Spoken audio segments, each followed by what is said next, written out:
Hello, this is Andy Drennan of the Food Processing Suppliers Association. I am here today with Matt Thiel, who's a partner with P3 Cost Analysts. P3 is a cost reduction firm specializing in finding and recovering additional cash flow in their customer supplier base. Now, Matt is here today to spend a little time sharing the top 10 best practices they use at P3 to deliver savings back to their customers' bottom line. Matt, you want to take over? Got it. Well, I appreciate that, Andy. Thank you for the introduction there, and thank you for all of you that are joining us today. I appreciate that, or maybe watching this down the road. So as Andy had mentioned here, my name is Matt Thiel. I'm a partner with P3 Cost Analysts. Prior to this, I was vice president of a print manufacturer, but I realized that it's a lot more fun to find company savings than to be spending. So I got into this and helping companies. And as Andy again said, we find and recover additional cash flow within the company supplier base. And this is typically over and above what's practical or even really possible for internal staff or procurement, just based on our expertise and 3 decades of doing this. And we do this with no compromise, of course, to the quality of your service with your suppliers. And just as a clarification, when I talk about a supplier base, I'm really talking about your expense vendors. So like things like utilities and waste, uniforms, shipping, telecom, credit card processing. So that sort of thing is really what I'm talking about. So P3 Cost Analysts, we've been in operation for 30 years. We operate in all 50 states, as well as we do work in Canada and Mexico. And over that history, we have a 90% success rate in finding savings for our clients. So here's our agenda for today, and typically this goes about an hour, but I boil it down to try to get through this in about 20 minutes. And so I'll be talking maybe a little faster than I normally do, and I'm going to kind of rip through some of these first slides just to get through them. But let's make sure here that we're even talking about something that's relevant to you. And so as I was putting this together, I had to kind of make some assumptions. First assumption being that, of course, you're doing a good job already at managing expenses. But I also am assuming that maybe you're open to how there might be an opportunity to find some additional savings, and maybe you're leaving some money on the table with your vendors. And if you're curious about that, you would also like to know, look, where that might be and how you might accomplish that to get that money back working for your business. So hopefully I'm on the right track there, and that makes some sense. So you might be asking yourself, like, how is that even possible? How can there be, 10 to 30% savings that this company is finding for their clients on a regular basis? And we do. We've done over 30,000 audits. And on average, we're finding that it's 10 to 30%. So I want to mention, though, again, that this model that we use is on a shared savings basis. So when we work with companies, there's no new costs to the clients. There's no upfront costs, and of course, there's no cost whatsoever if you're one of those 10% that we just don't find any savings for.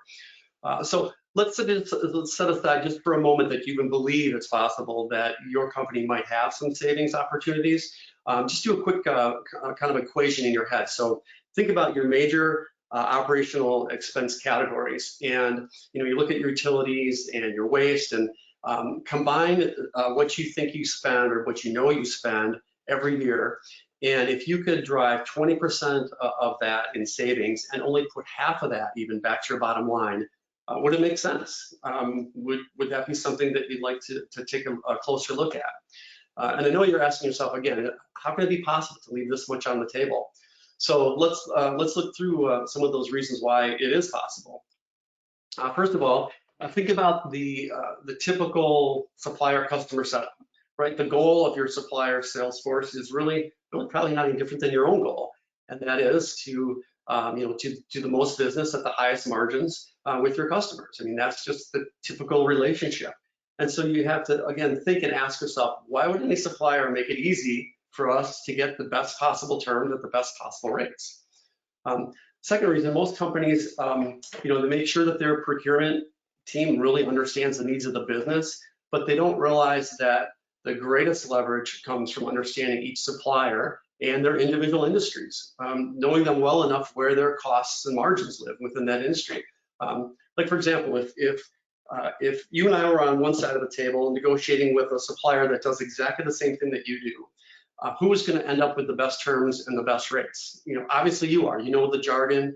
You know what kind of questions to ask. You know when the best time to buy is. All those insider insights would give you all the leverage in the world to get the best rates. And here I am out here with really not having a good understanding, just taking the supplier salesperson's word for it. We'll talk about that in a little bit more detail as well. So number three, suppliers know it's not likely that your procurement team really understands the ins and outs of their business, and they take advantage of that. Number four, most companies lack the real-time market-wide pricing data. So suppliers also know that, which puts them in the driver's seat during that negotiation process. And number five, there are many misconceptions in procurement best practices. So I'll share. Maybe I'll share a couple of those with you, and I'm not going to I'll read through these just for time's sake, but I'm sure these are all going to make sense to you as we go through them. Number one, suppliers give similar pricing to similar clients. Again, we see this all the time where I'll be working with one manufacturer and looking at their, let's say, waste category and looking at what their vendor charges them for a 20-yard roll-off. And then working with a manufacturer across the street with the same consumption profile, that same 20-yard roll-off, and it's a completely different price. And unless those manufacturers are talking to each other, it's up to the supplier to get the best, the highest rates that they can. Also, probably won't surprise you that if you have multiple locations, the same supplier could be charging you different pricing in your different locations for exactly the same product or service. Again, we see that quite often. Your strategy and expertise in purchasing in one category will produce similar results in another category. National pricing agreements are always better than local or regional agreements. We see this opposite quite often, where the national brands, your GFL, your waste management, your advanced disposal, their pricing is much higher than maybe your local guy. And so not knowing those or having those pricing benchmarks, it's hard to regulate. Number four, supplier loyalty translates to best pricing and service. Number five, more volume always gets you a better deal. Getting 3 bids will get you the best price. Misconception number 7, you're asking the right questions.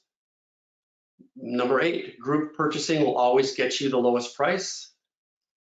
Misconception number 9, lower price means lower quality and service. And misconception number 10, lowest price is the same as lowest cost. I know you've all probably experienced that, where you've agreed upon a price, but that rarely ends up being the final cost.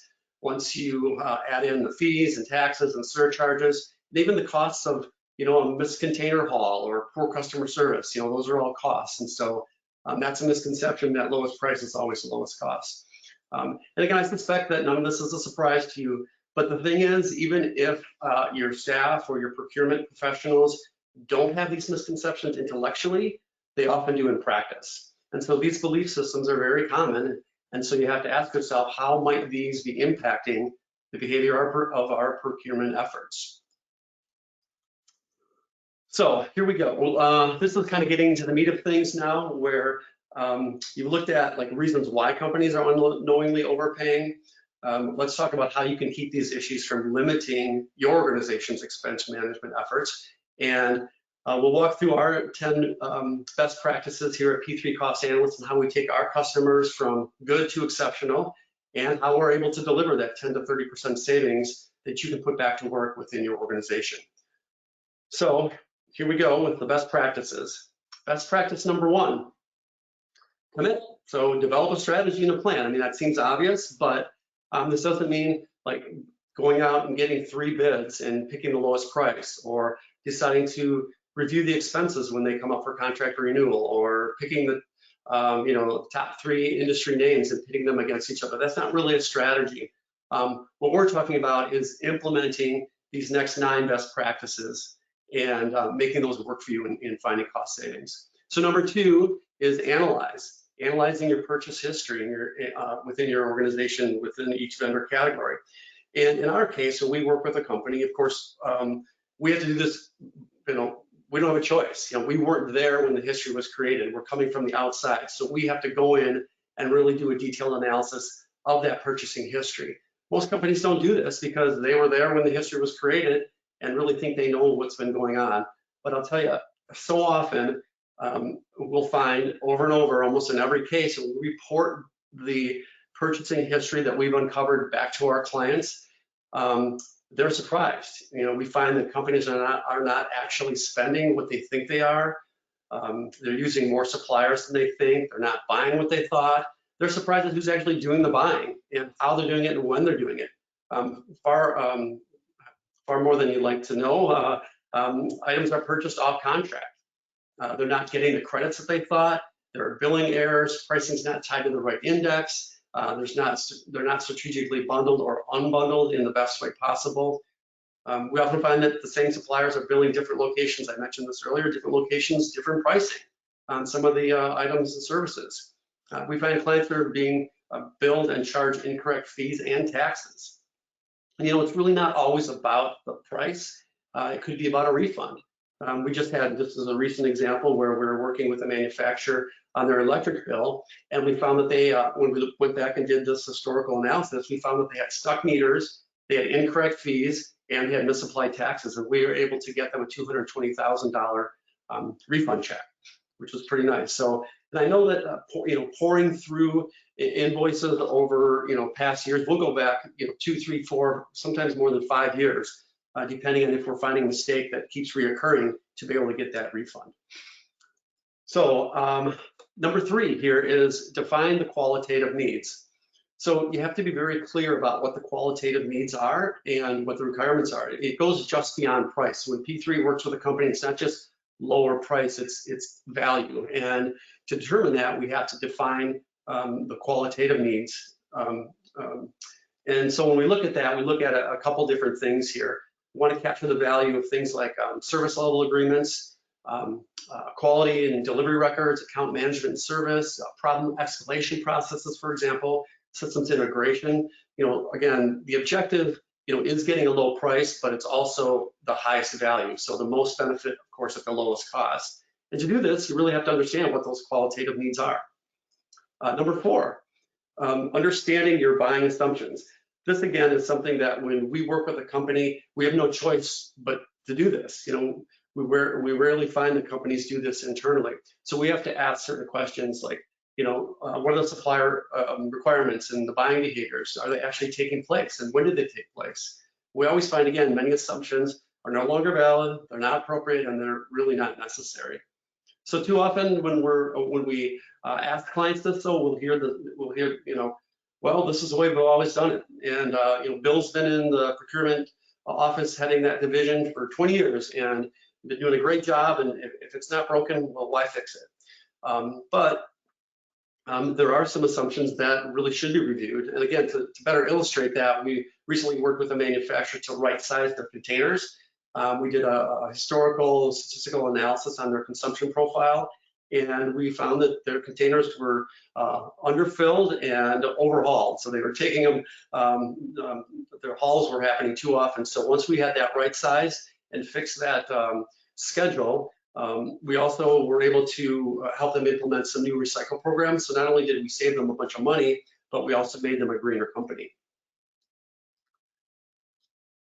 Number 5 here. So understanding your suppliers' industries. This is really probably one of the top contributors to how P3 is able to deliver that 10 to 30% savings. Earlier we discussed the negotiating advantage, how you would have an advantage over me in an industry similar to yours. Well, think about the benefit of really having that negotiating advantage in all your supplier industries, really having that insider knowledge. So when we say understand your supplier industries, we're talking about really these 7 aspects: market trends and pressures. This is about timing of purchases, leveraging competitive behaviors. We see, technologies, pricing changing really almost on a weekly basis these days. Mergers are taking place. These offer significant opportunities in lowering price. And oftentimes there'll be a greater benefit in service as well. New developments and alternatives, looking at the technologies in the supplier industry and knowing all those options, technological options that are available. Terminology and jargon, this is super important because suppliers will come in and very quickly they'll use, jargon and terminology that's really just in their industry to assess the level of sophistication of the purchasers. And if they sense any kind of like lack of understanding, they'll certainly use that to their advantage. The other thing really that you run into with terminology and jargon is that different language means different things in different supplier industries. Terms like recertified, remanufactured, refurbished, compatible, they all have specific meanings in different industries, and that refers to the different products that meet different standards in those industries. And often we find our clients and their purchasing departments comparing apples to oranges if they don't really have a good understanding of that. Best business practices and unique ways to contract.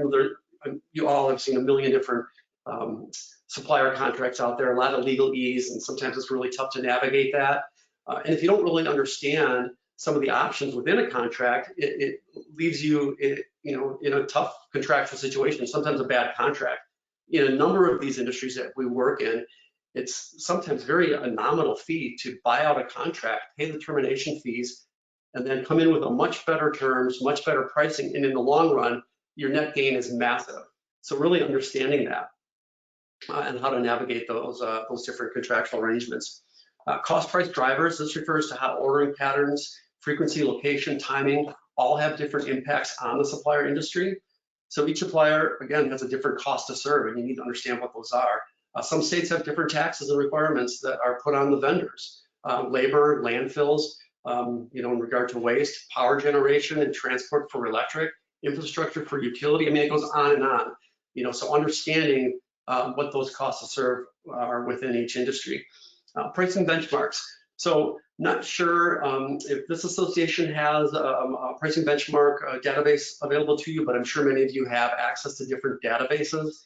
But with P3, our managed pricing benchmark database with over 30,000 locations audited is very comprehensive and very robust and very tough to duplicate, frankly. And so this is a game changer when we're working with clients. We use this on their behalf, and quite often it just makes all the difference in getting the best pricing and by having that knowledge at your disposal. And then true differentiation among competitors. So understanding the differences in suppliers, their products and their services. They all have a particular position in the marketplace. So if you don't understand that, over time you can end up paying more than you should. Okay, number 6. So this is now about reevaluating your relationship with your supplier. So now that you've looked at your history, you've evaluated assumptions and kind of dug into those, you have a very defined qualitative needs, and really most importantly, you gain an insider knowledge on all of your suppliers. So now is the time to go back and reevaluate where you sit with your suppliers and if there's an opportunity for a better relationship in terms of price and service. One rule that we find to really almost always be true is that the longer the relationship is with the current supplier, the further away our clients are from market pricing. And that only makes sense because unless you're working for every single day with them, those prices just tend to creep up because that relationship is strong and the buyer or the sellers become more confident, the supplier is more confident that the buyer is not going to go anywhere. Number 7, go to market. So go to market better. Again, these insights that we've just looked at here with the best practices will allow you to go to market more effectively. Understanding when to go out for written bids, knowing what the right frequency is, knowing what's the right questions to ask within each supplier industry, knowing the ways really to future-proof your bids and contracts. And each of those proposals can be different depending on what that supplier industry is. Know the exact terms and conditions and how to structure those to protect your company long-term. And know the exact market rates for each location and that cost category. And again, with the proper pricing benchmarks, this really shouldn't be any guessing here. This is really to be used to your advantage. Number 8 for best practices. There we go. Negotiate better. So I know most companies have a well-trained procurement team and they're well-trained in negotiating techniques, but really nothing adds more negotiating advantage than all of these previous insights that we just talked about. Again, one thing I would emphasize in the effectiveness or that really adds effectiveness in negotiating is to separate the negotiator from that supplier relationship owner. We see this firsthand because as P3, when we're brought in, by definition, we're a separation. So if we help with the negotiation, we're separating that supplier relationship owner from the actual negotiating process. Keep in mind there's friendships that develop and perks that kind of end up in the purchaser's pocket, and friendships. Those things can influence the negotiating and purchasing process that may not always be in the best interest of your company. And then know all of the contracting options. Number 9, do it quickly. Consider unrecovered cash to be like a cash flow leak. Every month that goes by, it's another month of savings that could be placed back to the bottom line. So implementing these sorts of programs and these best practices as quickly as possible is important. Be sure to monitor all invoices for an extended period of time. There's many dynamics at place when you're working with a supplier, and there's innocent mistakes that happen. The fact is that there's new policies and terms to follow quite often. There's many line items involved, so there's human error. But I hate to say this, and it's going to sound terrible, but there's quite often not so innocent methods for some of these suppliers to recover margin over time. In fact, right now we are in one of the biggest margin grabs that we've seen in a long time because of what's going on with inflation. We all look around us and groceries are more expensive and the gas is up. And so we've started to, this has kind of creeped into our psyche now that we just have to pay more for everything. And boy, do the suppliers know that. And so they're increasing their rates and increasing them way more than they should, just getting more and more margin, more than they have to. And buyers are just paying because they're falling into this trap like, wow, pricing is up, everything's more expensive. The other thing is suppliers don't really believe that you're going to monitor your invoices against the contract or track the rebates or track the credits. And they don't think you're really going to change suppliers. I mean, there is something to be said for the inertia of incumbency. And they know that it's on their side. In fact, we at P3 really try to keep our clients with the same vendors. I mean, that's ideal. In fact, over 70% of the time, we keep our vendors and our clients with the same supplier. So if you've got the vendor already knowing that they're going to stay with their current customers, quite often they're not going to be giving those best rates. So that's where we can come in and really help navigate that, but also hopefully keep you with that same supplier. So finally, as you monitor, remember to always be optimizing that supplier arrangement. And over time, your requirements are changing and the suppliers' industries are evolving as well. So lastly, we want to look at number 10. And this is just really about changing the culture. So, this final best practice is to be able to sustain the benefits long-term. You want to be able to kind of embed this real expense control mindset in the company's culture. Be sure there are no cost categories that are sacred. Do the people who are making the buying in the organization, do they spend the money, the company's money, like it's their own money? Do they fully understand the impact of savings versus sales? $1 million in savings could translate to $5 or even $10 million in sales, depending on what your operating margins are. And then are those cost suggestions encouraged, and are they integrated into the reward system or the compensation plan? So these are the 10 best practices that we use day in and day out at P3 Cost Analysts to deliver that 10 to 30% savings and get that cash flow back working for your company. Again, our client partnerships are based on the shared savings model. So there's no cost to the bottom line for our forensic invoice audit work, and for us to provide them with our proprietary cost savings recommendations. So with that, I guess I would open it up to questions. How we do, Andy? Did we get through that in a good time frame? We did. Lots of great information there, Matt. And I do have a few questions for you, if you don't mind. Please. First off, I know P3 has over 30,000 clients in its history, so you've got extensive experience. Can you tell me, companies within the manufacturing sector, what the top 3 categories where you see the most savings? Yeah, that's a good question. I would say for sure utilities. I mean, that's almost that's the low-hanging fruit because manufacturers are generally big consumers of gas and electric. In the food industry, water is a massive area for savings because there's large quantities of water that are used in the manufacturing process. And then, of course, waste is a big one. Depending on the company, a lot of companies in the food manufacturing industry will be using uniforms for quality control environments. So uniforms is a big category. And then, depending on their operation and depending how clients pay, credit card processing is a big one.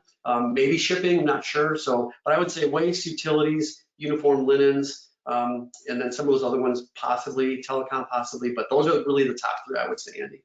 Okay, very good, very good. Tell me, when you sign on with a client, what type of time commitment are we looking at for management or their staff in terms of, sort of setting the table for P3 to do their stuff? How long are we looking at? Yeah, that's a good question. A little bit of it depends on how the company is set up with their invoicing. But for most categories, we only need a couple months, maybe 3 months at the most, depending on the category, to be able of invoicing, to be able to look back and see if there's some mistakes. And if we find them and find opportunities for improvements or for savings, then we might ask for more. But quite frankly, what we find is that particularly with manufacturers, because low-hanging fruit is utilities, waste, uniforms, linens, those companies almost always have a customer portal for invoicing. So our clients just give us their email address and the password to that portal, and we can go and get all the information we need.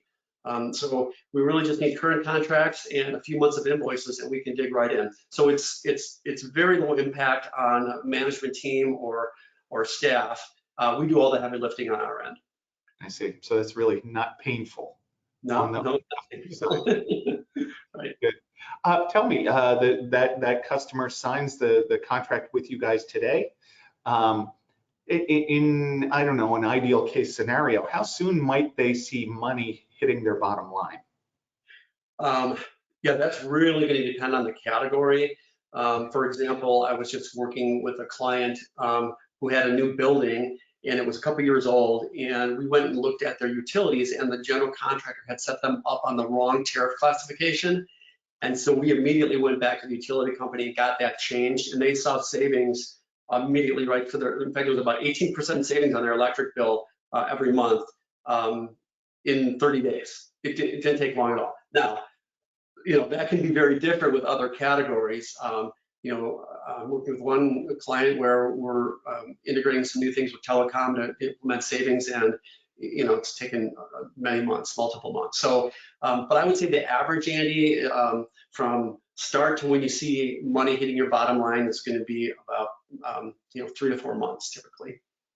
Okay. And that's audit. That's from the get-go, from doing the whole audit, presenting the savings recommendations, implementing those with the vendor, and then getting it to hit your bottom line. Okay.